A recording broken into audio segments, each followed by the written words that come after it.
All right, finishing up the game. Will picks Polydoku 1000. So there's 2 questions left.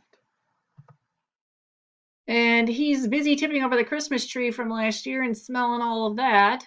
So a bug who's sitting on top of my refrigerator, one of her favorite spots, says she can see the answer from up here. We're supposed to complete the polynomial division problem, and there will be a remainder this time. So here's the problem: x cubed plus x squared minus 14x plus 3 divided by x minus 3. Put your x cubed in, put your x squared there. X squared times negative 3 is negative 3x squared. We wanted a positive x squared, so we need a 4 over here, which will put 4x up there. This will be negative 12x, but we wanted negative 14, so here's negative 2x. Negative 2 up there, that's a positive 6. You can see that these two are not in line with each other, and to get from 6 to 3, we would have to subtract 3. So my answer is the top row, x squared plus 4x minus 2 minus 3 divided by x minus 3. That's how you would write that. Bug gets the point, so we're at 4,000 for Bug, 5 for Will, and 4 for Holzhauer. On to the last question.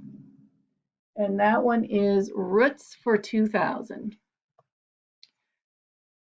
Looks like all the animals have checked out by now, so we've got Holzhauer who's going to go for the win. That's supposed to say going for the win. Bug's back at her food bowl, and William zonked out again. So we're supposed to find the quadratic equation that has these numbers as a solution: 3 minus 5i, 3 plus 5i. This is the one where you set x equal to both of them because roots are x values. So x equals 3 plus minus 5i. Move your 3 over. We have a plus minus 5i. To get rid of that, there's a squaring trick we can do because negative times negative is a positive, positive times positive is a positive. So we're going to square both sides.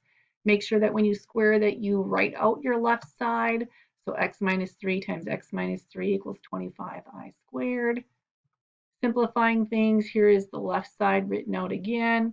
I squared is a negative 1, so that's a negative 25. Combining like terms and moving the negative 25 over, my answer is x squared minus 6x plus 34. So Holzhauer beats the animals, which we certainly hope would happen, right? And he's the winner. So now go on to the Chapter 8 test if you want today. Otherwise, you don't have to do it until Friday. It's open already now, though. If you want to get started on it, that's fine. Give your best on it. Of course, if you have any questions, let me know. And thank you for all the hard work that you guys are doing. We just have one mini chapter left now, and we'll see how that works for us here as we wrap up the end of the year. Thank you, and take care of yourselves. Talk to you later. Bye-bye.